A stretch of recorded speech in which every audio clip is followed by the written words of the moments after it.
به نام خدا. امروز داستان‌های مدیریتی رو با داستان مدیر و مهندس شروع می‌کنیم. مردی که سوار بر بالون در حال حرکت بود ناگهان به یاد میاره که قرار خیلی مهمی داره. ارتفاعش رو کم میکنه و از مردی که در پایین بالون و روی زمین ایستاده بود میپرسه ببخشید آقا، من قرار خیلی مهمی دارم، ممکنه به من بگید که کجا هستم تا ببینم به موقع به قرارم میرسم یا نه؟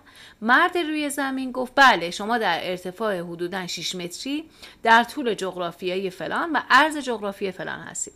مرد بالون سوار گفت که شما احتمالاً باید مهندس باشید. مرد روی زمین گفت بله، از کجا فهمیدین؟ مرد بالون سوار گفت چون اطلاعاتی که شما به من دادید اگرچه کاملا دقیق بود ولی به درد من نمیخورد. من هنوز نمیدونم کجا هستم و به موقع به قرارم میرسم یا نه. مرد روی زمینم گفت شما باید احتمالا مدیر باشید. مرد بالون سوار گفت بله، از کجا فهمیدین؟ مرد روی زمین گفت چون شما نمیدونید کجا هستین، به کجا میخواین برید، یه قولی دادین، نمیدونین چطوری به اون قول برسید و انتظار دارین مسئولیت اون رو دیگران بپذیرن. خب حالا بریم داستان رو تحلیل بکنیم. اولا در این داستان دو نوع نظام فکری اساساً متفاوت با یکدیگه هستن که اینها روبروی همدیگه قرار گرفته شدن. خب ببینیم اینا چی هستن. مهندس نماینده نظم مبتنی بر دقت و صحت داده هاست، در حالی که مدیر مظهر هدف محوری و نتیجه گراییه. نقطه برخورد این دو بزرگوار همون جایی هستش که تعامل میان منطقی بودن و کاربردی بودن فروپاشی میشه. مدیر به دنبال پاسخهای قابل اجراست، اما مهندس پاسخهایی رو ارائه میده که صرفاً دقیق هستن و غیر قابل استفاده‌اند. در نظریه رفتار سازمانی این وضعیت با عنوان شکاف معنا بین تخصصی اجرایی بودن شناخته میشه، یعنی تفاوت در تفسیر مفاهیم مشترک میان دو نظام فکری متفاوت. این مسئله در عمل منجر به کمرنگ شدن اعتماد متقابل بین مدیران و متخصصان هست و همچنین نقص در هماهنگی تصمیمی بین تیم‌ها و شکل‌گیری فضای سازمانی که مبتنی بر این هستش که من درست میگم چون دقیق میگم در برابر کسی که میگه من درست میگم چون هدفم رو میبینم.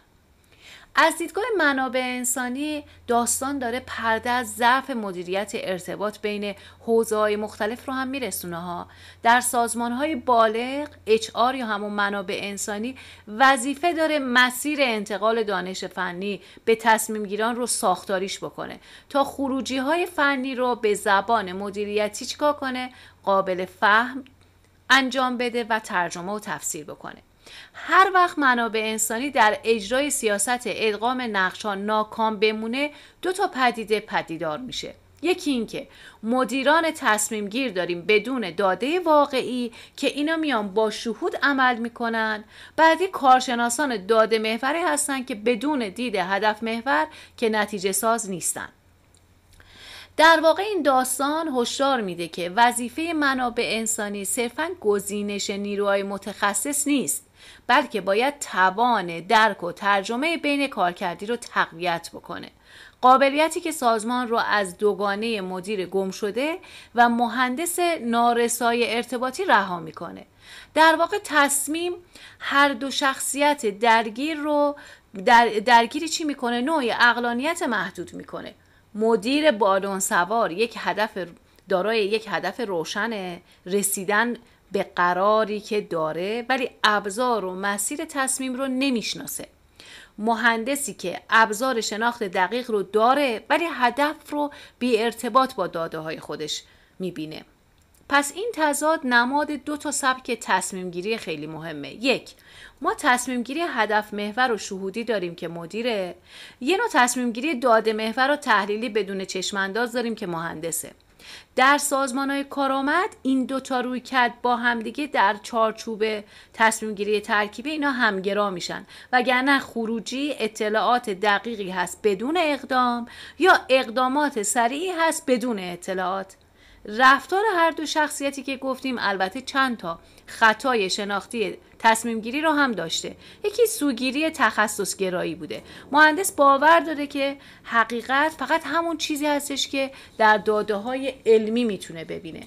سوگیری کنترل هم داریم. مدیر فکر میکنه با قدرت اراده و سرعت عمل میتونه بر وضعیت ناشناخته کنترل داشته باشه.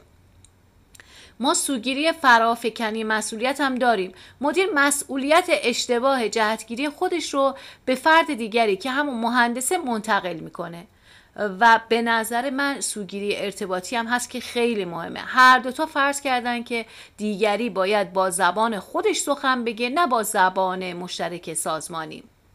پس توی جمع‌بندی میتونیم بگیم در سطح کلان این داستان یه نقدی هست به سازمانهایی که میان تفکر فنی جزئی‌گرا و تفکر مدیریتی کلنگر مرزهای سختی کشیدن. اگه تعامل بین این دوتا حوزه سالم نباشه، داده ها دقیق اما بی نتیجه و تصمیم ها قاطع اما گمراه کننده خواهند بود.